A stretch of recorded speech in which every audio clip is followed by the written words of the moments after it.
नमस्कार, आप देख रहे हैं न्यूज 24। आपके साथ मैं हूं रवि ठाकुर। शुरुआत करते हैं इस वक्त की बड़ी खबर से। नेपाल में यति एयरलाइंस का विमान क्रैश हो गया है।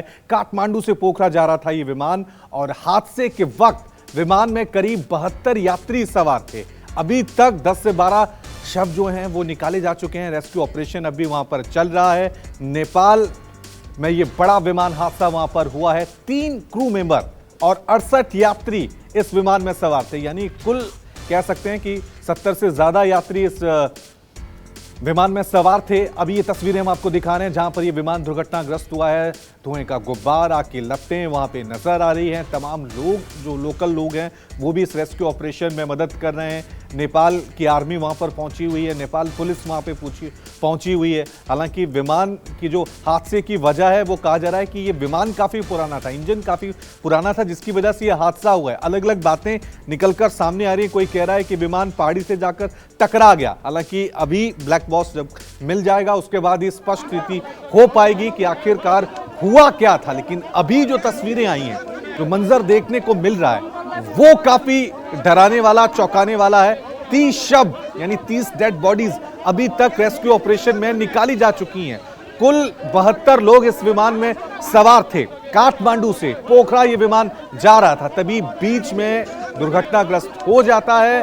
और तस्वीरों में आप देख सकते हैं कि किस तरह से तमाम नेपाल पुलिस के जवान, नेपाल आर्मी, लोकल स्थानीय लोग वहां पर पहुंचे हुए हैं और शवों को निकालने का काम लगातार जारी है। इस एक्सीडेंट में, इस दुर्घटनाग्रस्त विमान में कोई बच भी पाएगा, कोई जिंदगी बचा भी पाएगा, ये अपने आप में बहुत बड़ा सवाल है। क्योंकि अभी जो तस्वीरें आप देख रहे हैं, हर तरफ धुएं का गुब्बार और आग की लपटें चारों तरफ नजर आ रही हैं। हालांकि जहां पर ये विमान दुर्घटनाग्रस्त हुआ काफी पहाड़ी भरा इलाका है, तो रेस्क्यू में भी काफी दिक्कतें वहां पर पेश आ रही हैं। ये तस्वीरें देखिए, पहाड़ी नुमा ये इलाका है, विमान का मलबा वहां पे गिरा हुआ है।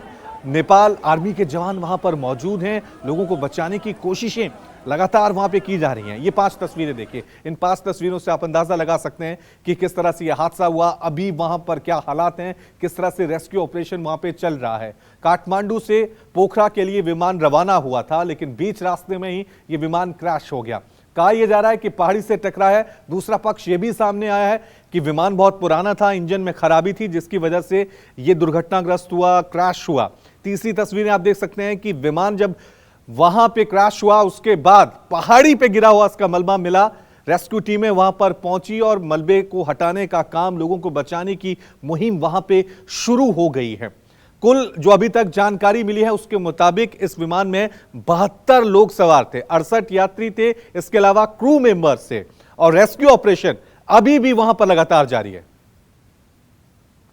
ये देखिए, ग्राफिक्स के जरिए हम आपको समझाने की कोशिश कर रहे हैं। काठमांडू से इस विमान ने उड़ान भरी थी, अभी विमान अपनी मंजिल तक पहुंचा नहीं था, बीच रास्ते में ही ये विमान दुर्घटनाग्रस्त हो गया। इससे आप अंदाजा लगा सकते हैं कि 68 यात्री जो घूमने के लिए, पोखरा कहा जा रहा है कि टूरिस्ट प्लेस है, ज्यादातर नेपाल के लोग यहां पर घूमने जाते हैं। छुट्टी का दिन था, रविवार का दिन था, लोग वहां पर जा रहे थे क्योंकि पहाड़ी इलाकों में हवाई सफर से ज्यादा दूरी को कम समय में हासिल किया जा सकता है, यही इनकी मंशा भी थी। लेकिन किसी को अंदाजा नहीं था कि इतना बड़ा हादसा यहां पे हो जाएगा।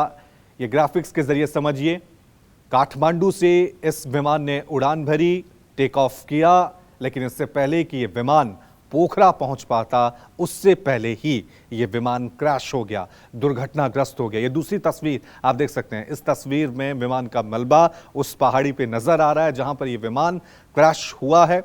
तमाम रेस्क्यू टीमें वहां पर पहुंची हुई हैं। पानी के देखिए, पानी से आग को बुझाने की कोशिशें लगातार की जा रही है, क्योंकि जब शुरुआत में जो तस्वीर सामने आई थी उसमें विमान से ऊंची ऊंची आग के लपटें और धुएं का गुब्बार नजर आ रहा है। लेकिन रेस्क्यू ऑपरेशन अभी भी खत्म नहीं हुआ है।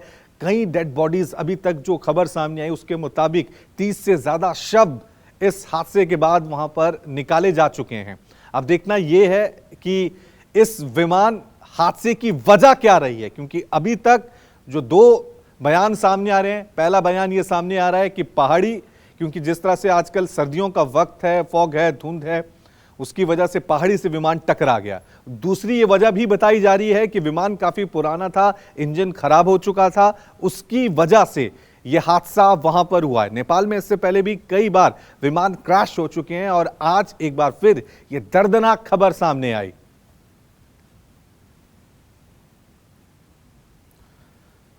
तो आपको बता दें, ये अब जानकारी मिल पा रही है कि ये विमान तकनीकी खराबी की वजह से क्रैश हुआ है।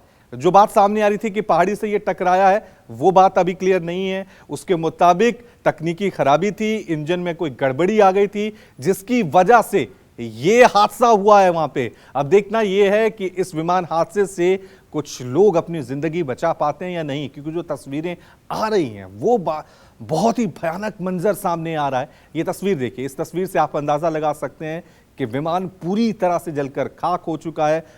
विमान का जो मलबा है पहाड़ी के अलग अलग हिस्सों पे बिखरा हुआ नजर आ रहा है। हालांकि रेस्क्यू टीमें वहां पर पहुंची हैं। पहाड़ी इलाका है, काफी दिक्कत भी हो रही है, क्योंकि हो सकता है जिस पहाड़ी पे ये विमान गिरा हो वहां पे रोड की फैसिलिटीज हो, फायर ब्रिगेड की गाड़ियों को पहुंचने में काफी दिक्कत हो। लेकिन जो स्थानीय लोग हैं वो भी वहां पर पहुंचकर लोगों को बचाने की कोशिशें लगातार कर रहे हैं। अभी तक जो जानकारी मिली है शुरुआती, उसके मुताबिक 30 से ज्यादा शव अभी तक निकाले जा चुके हैं। लेकिन आप देख सकते हैं किस तरह से, ये देखिए स्थानीय लोग वहां पे लोगों को, जो डेड बॉडीज हैं उनको निकालने का काम लगातार जारी है। ये दूसरी तस्वीर देखिए कितनी भयानक। जब शुरुआत में ये विमान क्रैश हुआ तो चारों तरफ धुएं का गुब्बार और आग की लपटें ही नजर आ रही थी। हादसे के बाद आपको देखिए किस तरह की परिस्थितियां, किस तरह के हालात वहां पर थे। यति एयरलाइंस का ATR 72 ये विमान था। कुल इसमें यात्री 68 थे, इसके अलावा क्रू मेंबर्स भी थे।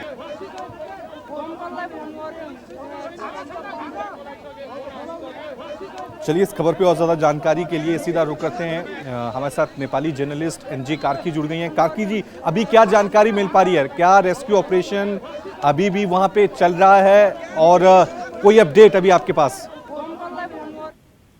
क्या है कि अभी तक वो सोनू जायसवाल, संजय जायसवाल और अभिषेक कुशवाहा ये संभावित है कि इंडियन लोग है, हो सकता है।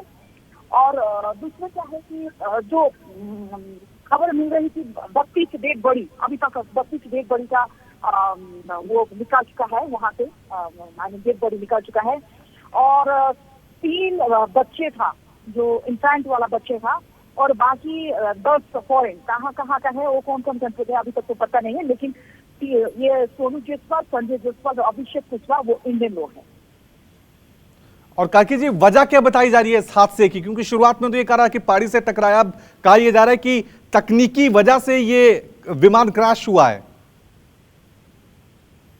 ये क्या है कि आज का मौसम बहुत सफा था और काठमांडू का मौसम भी सफा था और पोखरा का मौसम भी सफा था। वो ये नहीं है, पुराना जहाज है यति एयरलाइंस का ATR 72 कॉल साइन का जहाज, बहुत पुराना जहाज है। नेपाली आकाश, नेपाली आसमान वो सेफ नहीं है, लेकिन साल में 2-3 बार ऐसा वाला घटना हो चुका है। दूसरी चीज क्या है कि आज वो वाला जो लैंडिंग के दौरान में था, जो लैंडिंग के आसपास में थे पायलट, उसी टाइम में आग लगा आकाश में। वो आसमान में आग था, वो बाहर में आग था, वो लैंडिंग की वजह से नहीं, वो आसमान में उसका इंजन में खराब आया और उसके बाद में वो प्लेन गिर गया और आग लगा था। और सरकार की तरफ से किसी तरह का कोई रिएक्शन अभी सामने आया? क्योंकि हमें जो अभी तक खबरें मिल रही हैं वो नेपाली मीडिया के हिसाब से ही मिल रही हैं। क्या है कि नेपाल के प्रधानमंत्री और गृह मंत्री पहुंचने की कोशिश कर रहे हैं जहां हादसा हुआ, वो जगह पहुंचने की कोशिश कर रहे थे। आर्मी का लोग भी पहुंचने की कोशिश कर रहे थे, लेकिन अभी तक जो अभी खबर मिल रही है कि वो वहां का जो 80 लोग था, सवार था, 7 क्रू मेंबर है, वो बाकी कोई आदमी बच नहीं पाया। इसके लिए वो रेस्क्यू के लिए तो इतना वो नहीं है, लेकिन वहाँ का वो लोग पता चलाने के लिए और पैसेंजर का नाम और कहाँ का आदमी पुष्टि करने के लिए वो अभी थोड़ी देर में पत्रकार सम्मेलन करेगा। तो ये आप कह रहे हैं कि कोई भी यात्री इस हादसे में बच नहीं पाया है?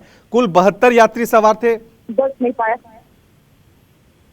हाँ, वो 2 फर्स्ट में जो विमान का जो हादसा हुआ, फर्स्ट में ब्रेकिंग में क्या है कि 2 लोग का वो हॉस्पिटल पहुंचने के लिए कोशिश किया था, लेकिन हॉस्पिटल जाने के बाद में वो लोग का भी मौत हो चुका है। अभी तक 32 डेड बॉडी वहां से निकल चुका है और बाकी 2 जो हॉस्पिटल के रास्ते में था वो वाला भी पहुंच चुका है। 34 लोग हो चुका है। बाकी अभी तक जो इंफॉर्मेशन आ रहा है पोखरा से, बाकी वो लोग भी बच नहीं पाए। और कार्की जी, क्योंकि एक सवाल तो यहाँ उठता है ना कि जिस तरह से कहा जा रहा है कि तकनीकी कारणों की वजह से हादसा हुआ है, आप खुद कह रही हैं कि आसमान में ही आग लग गई थी, तो ये सवाल एयरलाइंस पे भी उठते हैं यहाँ पे कि क्या ये पुराना विमान था, इंजन में किसी तरह की कोई गड़बड़ी थी जिसको क्लियरेंस नहीं मिली थी, उसके बावजूद भी ये विमान वहां पे यात्रियों को ले जा रहा था एक जगह से दूसरी जगह। क्या है कि नेपाल की आसमान इतना सेफ भी नहीं है, लेकिन क्या है इससे पुराना घटना 30 साल में 30 घटना हो चुका है, लेकिन इसमें सिविल एविएशन कभी कभी क्या बोलता है पायलट का वजह से हो चुका है, कभी कभी बोलता है मौसम की वजह से, वो कभी पुराना जहाज का बात नहीं करता है। लेकिन इसमें क्या है अभी बात कर रहे हैं और बाकी एयरलाइंस और बाकी जो येपी के अलावा और बाकी एयरलाइंस भी बोल रहा है कि ये जहाज पुराना है, इसमें इंजन में प्रॉब्लम आया था। उसके बाद सिविल एविएशन और पायलट कमल केशी येपी एयरलाइंस का जो ATR 72 हादसा वाला का जो पायलट था उसका और सिविल एविएशन का बातचीत टूटा, 5 मिनट हो चुका था, उसके बाद में वो प्लेन खत्म हो चुका। एक और चीज मैं आपसे जानना चाहूंगा एंजिना कार्की जी कि कितने घंटे का सफर था काठमांडू से पोखरा, और ठीक जहां मंजिल पर पहुंचने से पहले ये कौन सी जगह है जहां पर ये विमान क्रैश हुआ है? बाई रोड जाएंगे तो 6 आवर्स लगेगा काठमांडू से पोखरा, और बाई फ्लाइट से तो हाफ एन आवर में पहुंच के। और ये जो रास्ता है जो जहाँ विमान गिरा वो वाला रास्ता वो पुराना एयरपोर्ट है, अभी वो वाला पुराना एयरपोर्ट डोमेस्टिक वाला एयरपोर्ट था, अभी पोखरा में नई एयरपोर्ट है, वो सुचारू भी है, वो एयरपोर्ट है वो वाला एयरपोर्ट है, वो इंटरनेशनल एयरपोर्ट है। इसमें हमारा प्रधानमंत्री जो एक हफ्ते पहले जो हमारा प्रधानमंत्री बन चुका है प्रेसिडेंट उसको कमल दहल, वो वाले ने वो एयरपोर्ट का उद्घाटन भी किया था, उसी एयरपोर्ट का तरफ से वो जा। ठीक है कार्की जी, मैं आपको रोक रहा हूँ। नमस्कार, मैं हूं मानक गुप्ता। अगर आपको हमारा ये वीडियो पसंद आया हो तो इसे लाइक और शेयर जरूर करें, और हाँ, हमें सब्सक्राइब और फॉलो करना ना भूलें ताकि आप देश और दुनिया की कोई खबर मिस ना करें। तो जुड़े रहिए हमारे साथ और देखते रहिए न्यूज़ 24।